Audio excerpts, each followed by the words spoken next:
shacabka ku dhaqan magaalada Laascaanood ayaa cabasho xooggan ka muujiyay habsami socodka dhismaha wadooyin laami ah oo gaadhaya 6 kiiloomitir kuwaas oo qayb ka ah xukuumadda Soomaaliland ka hirgelisay magaalada Laascaanood waxaana qaar ka mid ah dadweynaha ku dhaqan magaalada Laascaanood ay sheegeen in wadooyinkan laamiga aan loo dhisin sidii loogu talagalay isla markaana aan la dhameystirin waxayna ugu baaqeen shirkadaha dhisaya inay hagaajiyaan waxa ay u qabanayaan shacabka sidoo kale waxay ku dhaliileen maamulka dawladda hoose ee degmada Laascaanood oo horeeyo maayarka Laascaanood dabagal la'aanta mashaariicaha xukuumadda Soomaaliland gaar ahaan wadooyin kuwaas oo ay muuqato inay isku milmeen shirkadaha dhisaya wadooyinka iyo maamulka dawladda hoose waxayna ka codsadeen wasaaradda arrimaha gudaha Soomaaliland inay wax ka qabato arrintan oo ay sheegeen inay u baahan tahay dabagal waxaad ka mid tahay darawlinta magaalada Laascaanood waxaad ka wartay laamigan maanta la dhisay iyo dareenkaaga horta warno darawlinta ka mid ah rajadan meesha ka qablay noqon weydaniyo laamigu noqon waa sidii baa lagu shubay waxaad arkaysaa waa jeexad haddii sida gaari break qabo uu kula siibaya taariikhda ka mudaysa waa jeed daambu mare waa sidii wax lagu shubay ruulo lama marin dawladda arinta dawladda hoose iyo maayarka ku shaqaynayeen war dawladda si xukuumayada iyo kiilisayba way isku mid intuba cid wax ma qabin in roobku markuu biyo sanamaan ciida waa qaadanaya ku baaqasaa tan ku maqan wax dib loo hagaajiyo wax qabadka laamiyada iyo gobolka horumarkiisa soo socdaarta si fiican buu socdaa ha ahaatee laamigu waxaad moodaa waxna waa la qabtaarta waxna waa ka dhiban yihiin oran bayna waxba lama qaban laakiin wax waa la qabato wax qabadka war ugu mahad celinayna baahda wax qabatay laakiin wax qabadka waxa loo baahan yahay wax muuqanaya inuu yahay wixii mataqaanaa meeshii biyuhu mar lahaayay loo sameeyo meeshan gobolka Sool waa taqaanaa oo wada biyo iyo wada mataqaanaa wada buuro iyo wada biyo mareen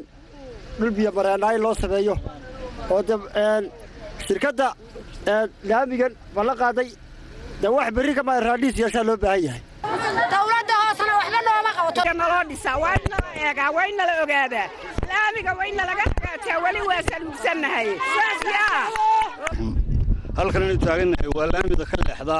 meesha loo yaqaan iyo goor cadhootay isbitaalka dhabarka ka gala ruuxantii qofku imka wuxuu arkayaa deelaami laakiin waxaan oran karaa laami ma waa wax sixir waa magic baan oran karaa laanna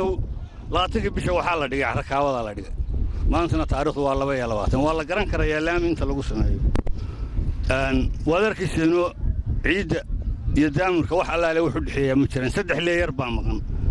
laamiga ugu sahlan imka Afrika laga dhisaa ama Soomaaliya laga dhisaa waxa weeyaan waa 2 leeyar oo ciidi iyo rakaawadi iyo jaygi kooban oo ka sintireeda midna lagu ma arko waxa weeyaan rugleydii baan marin tii garaacisay baan marin graderkii baan marin waynu aragnaa waxa weeyaan rakaawadi baa la dhigay dabadeedna maxay ahaydey yaro laami ah yaro daamura lagu wixii marka waxaan oran karaa waa magic waa sixir baan oran karaa halka waxa lagu baabiinayaa mashaariicda ay bixiso Soomaaliland fan sanduuqan leeyahay mashaariicda laga bixiyo ee loogu talagalay in shacabka wax loogu qabto waliba shacabka reer Laascaanood ku nool waxa weeyaan baahidu aad way ugu badan tahay wax qabadka dawladuna uu ku yaraa waxaana muuqanaysa waxa la wixii dawladdu ugu talagashay mostly 90% in sida loo leexinayo la baabiinayo waayo ma oran karo iminka kan waa laami xukuumadda waa ku dhabar jab sidaas oo kale laami ka soo wareegay xagga ay Royal 1 kiiloomitir iyo 200 sentimitir ayaa ayana maqan intaas u dhaxaysa meeshii la rabay in wadada laga soo daro istiliiminkana waxa la leeyahay tii xataa madaxweynuhu markii u dambeysay uu dhagax dhigay iyada qudheeda waxa la leeyahay lama hayo marka waxa weeyaan madaxweyne waxaad moodaa shacabka in aad loo khasaarinayo ugu dambeyn waxaan dib markaan u noqdo waynu aragnaa wax qabadkii dawladda sidii loo galeeyo wax qabadkii ummadda wixii loogu talagalay bari caawir hadduu roobdo waxa weeye loogu imaanayo tayga wassalaamu calaykum mawlid cali telefishinka caalamiga Star Laascaanood